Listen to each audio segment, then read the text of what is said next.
Good evening. Would you care to join us in a cup of afternoon tea? My name is Tammy, and I have my partner, Angel. Today we'll be talking about The Crucible.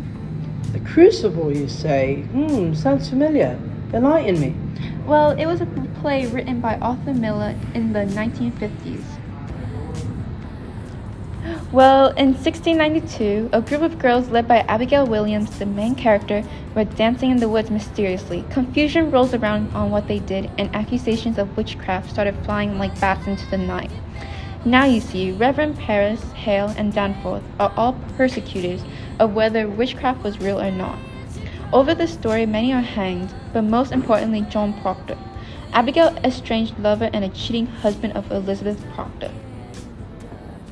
He refuses to sign a confession due to lack of evidence to exonerate him and the other girls. He is unfortunately hanged.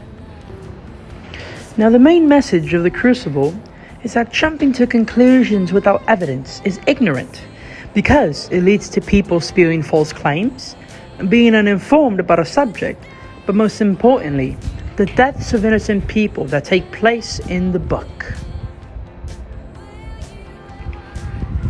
Jumping to conclusions without formal evidence can lead to rather unfortunate situations as seen in the book, from the death of John Proctor as shown in The Crucible. Because I cannot have another in my life, because I am not worth the dust on the feet of them that hang. How may I live without my name? I have given my soul, leave me my name. To the traumatization and pressure of Mary Warren. Mary Warren, utterly confounded and becoming overwhelmed by Abigail's and the girls' utter conviction, starts to whimper, hands half raised, powerless. Now, during the events of The Crucible, the subject matter at hand is hysteria, as provided by the two quotes beforehand.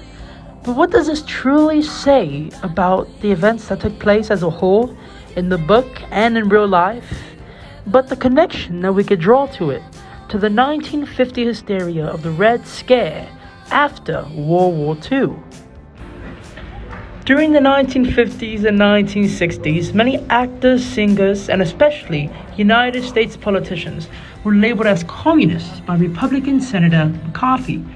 This time was known as the Red Scare and McCarthyism, where suddenly half of the United States was being labeled as communists.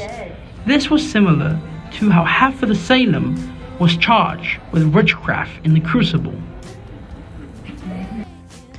But overall, The Crucible is a great read for everyone, because it teaches us the most basic life lesson that's ever going to be taught, of never judging a book by its cover, without knowing the person, or legally, without being presented evidence.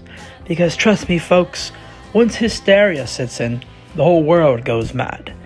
This has been your host from the British Broadcasting Corporation, and stay tuned for next week's book read.